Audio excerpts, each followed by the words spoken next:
Вы все наверняка слышали фамилию Фаберже. Это легендарная династия ювелиров, которая прославила нашу страну на весь мир. Ну и внутри страны, конечно, сложно сейчас найти человека, кто никогда бы не слышал о тех же знаменитых пасхальных яйцах. Они хранятся в Эрмитаже и оружейной палате, в королевской коллекции Елизаветы II, в частных коллекциях по всему миру. И, конечно, есть замечательный музей Фаберже в Петербурге. Но семья оставила после себя не только произведения искусства. На окраине Петербурга есть дача Фаберже. Современники называли дачу малым Эрмитажем из-за богатого убранства, большого количества живописи, старинной мебели, драгоценностей, которые там хранились. Сегодня руины уникальной усадьбы просто гниют в лесу среди дачных участков. После революции на дачу пришли новые хозяева и разграбили наследие Фаберже. Ценности вывозили без описи грузовиками, и сегодня даже невозможно установить, что точно там хранилось.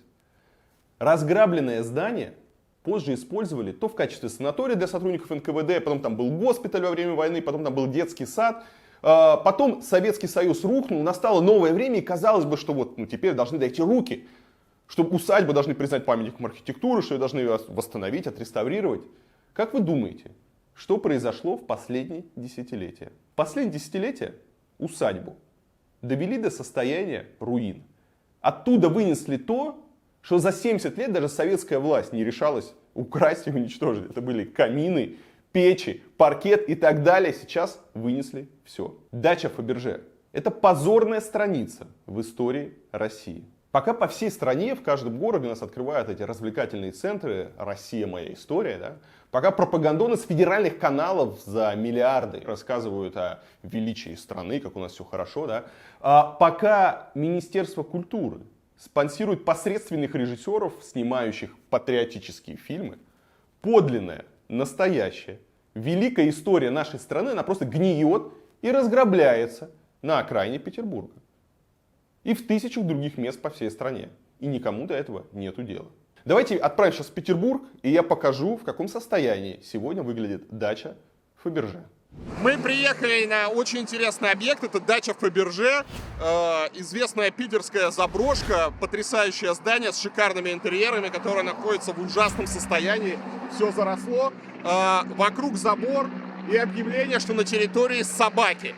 Первым делом нам нужно выяснить, действительно ли там есть собаки. Сейчас обойдем по периметру, посмотрим, есть собаки, есть, они, мне кажется, должны подбежать к забору и нас поприветствовать.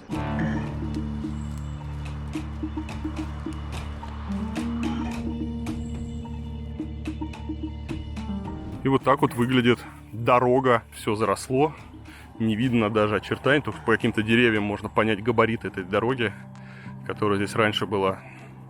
Здесь был сад, но, конечно, ничего не осталось. Просто все заросло, и вот там вот за деревьями дача.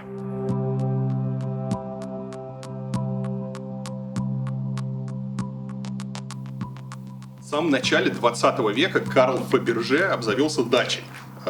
Позже он ее подарит своему сыну Агафону Фаберже, который работал у него на фабрике художником. И Агафон Фаберже, собственно, сын нашего главного Фаберже, он эту дачу перестроил уже в стиле модерн, сделал такой двухэтажный, шикарный, роскошный. Собственно, какой мы сегодня ее и наблюдаем. К сожалению, до наших дней она дожила, точнее, не совсем дожила, находится просто в жутком состоянии. Здесь обваливаются перекрытия, все сгнило. Сюда посмотри. Прикинь, какая красота была. Да. Ну вот этому конец уже. Это не установишь, наверное, за ничего. Ну, воссоздавать. То есть, смотри, пока вот плюс, например, вот этого, ну как можно сказать плюс, в этой беде есть плюс, то, что можно, например, обмерить. Можно, например, снять обмеры, потому что я думаю, наверняка, конечно, не сохранилось там ни чертежей, ничего. Блин, ну это, конечно, полная жесть. Я вообще такое мало где видел, что такое здание было в таком состоянии. Просто все разрушено. Да. И всем...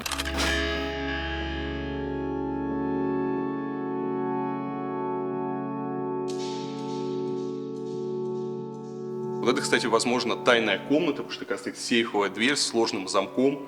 И там решетки, возможно, было хранилище самых ценных вещей.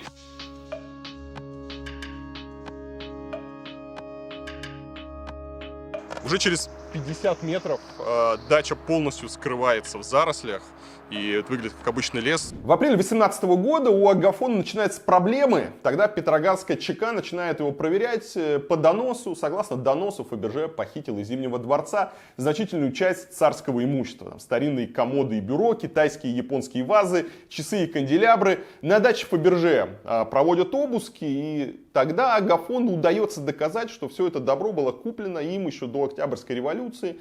Но это была лишь небольшая отсрочка, потому что уже через полгода Фаберже-младшего все-таки арестовывают уже по новому доносу, его обвиняют в спекуляциях и отправляют в лагерь. Тогда же на дачу приходят красноармейцы. Дача становится местом временной стоянки красноармейцев, которые начинают дачу разграблять. А то, что они не могут разграбить и сразу продать, да, они просто уничтожают все, что видят. Вот так вот описывает происходящее тогда сотрудник отдела по охране, учету и регистрации памятников искусства и старины Борис Малас. Трудно себе представить, до какой степени жившей на даче Фаберже воинской частью была изуродована и покалечена вся без исключения богатая и высокохудожественная обстановка.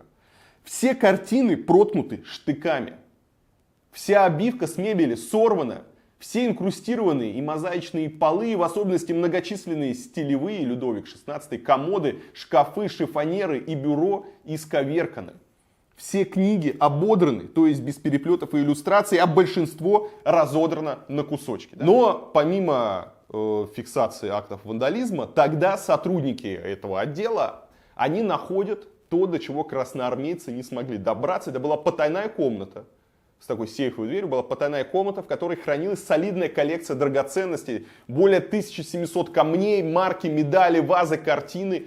Узнав об этом, в дом приезжают представители комитета обороны, изымают все ценности. При этом не составляется ни акт описи, ничего. Поэтому до сих пор судьба этих ценностей, она неизвестна. До сих пор мы точно не знаем, что стало с этой коллекцией, что конкретно там было, что они вообще вывезли.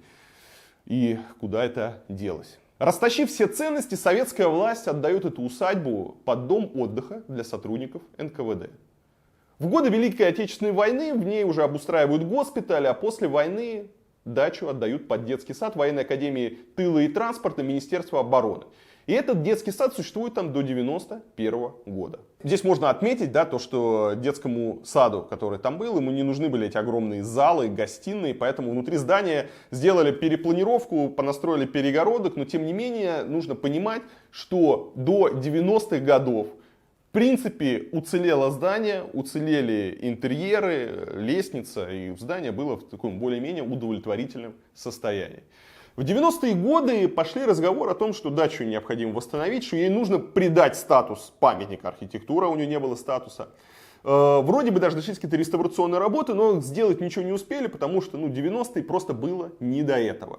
И здание начало, в 90-е здание начинает разрушаться. Новая попытка как-то восстановить эту дачу, что-то с ней сделать, она уже была предпринята в 2006 году. Тогда здание арендует одна из московских компаний, и вроде начали расчистку парка, вроде хотели делать какие-то реставрационные работы, но чиновники не выдали документы, поэтому московская компания туда уходит и дачу передают в управление Горному институту. Горному институту ее не просто так передают, потому что Горный институт должен был там сделать свой музей, а к 2014 году он должен был осуществить реставрацию. Но, как вы понимаете, ничего они, конечно же, не осуществили. В итоге дача уже в таком практически в состоянии руин.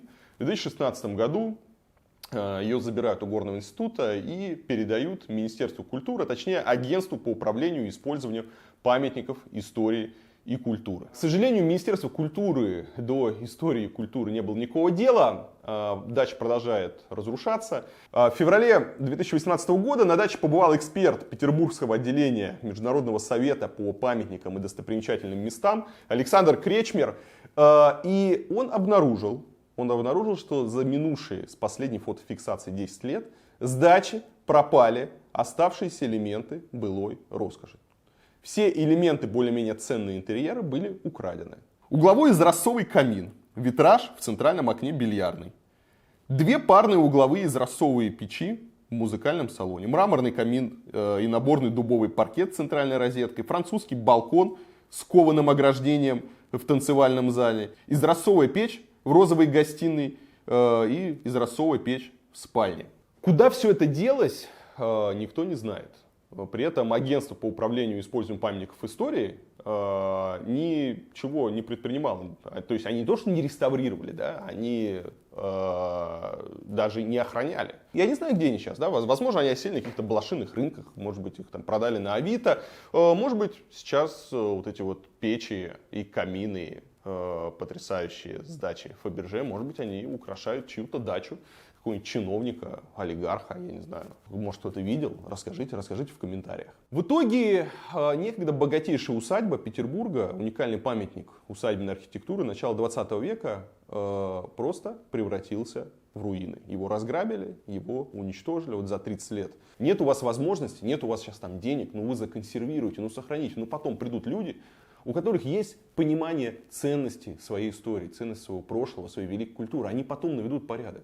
Еще раз, не было сделано ничего. Если посмотреть на фотографии, которые были несколько лет назад, там снимали, и посмотреть то, что происходит сейчас, видно, насколько стремительно все это здание разрушается. Сейчас разрушаются перекрытия, уже разрушена крыша, просто обваливаются крылья этой усадьбы. И я думаю, через год-два там не останется уже ничего, потому что сейчас я там находился, уже было страшно находиться, там провалы в перекрытиях, там уже скрипят все стены, сейчас небольшой ветер, пару сильных дождей, и от здания не останется уже ничего. К сожалению, сегодня спасать там нечего. Я хотел бы обратить ваше внимание на эту историю, потому что, если честно, я до сих пор не могу поверить, что это происходит. Это происходит не где-то там в дремучем лесу, в тайге, в регионах, докуда еще свет цивилизации просто не добрался. Это происходит в Петербурге. Это несколько километров от кольцевой дороги. Это богатый регион, это родина нашего президента, это родина многих наших олигархов, которые любят говорить, как они чтят, уважают нашу историю. Казалось бы, да, у нас есть деньги, возможности, мы так собой гордимся. При этом одна из важных страниц нашей истории – дача Фаберже, человека, которого наравне с Пушкиным, с Достоевским знают во всем мире, который олицетворяет культуру России, богатую, великую историю России. Вот в таком состоянии находится дача Фаберже. Я хотел бы, чтобы вы привлекли к этому внимание своих друзей, родственников, чтобы вы об этом рассказали. Возможно, кто-нибудь задумается о том, что происходит. Может быть, кто-то задумается, с каким равнодушием и безразличием мы относимся к подлинной истории. Да? То есть это не слова, которые очень легко говорить, которые часто говорят чиновники, часто говорим мы сами, а это дела. Такая вот история печальная. Я прошу вас поставить лайк и распространить это видео. Всем пока.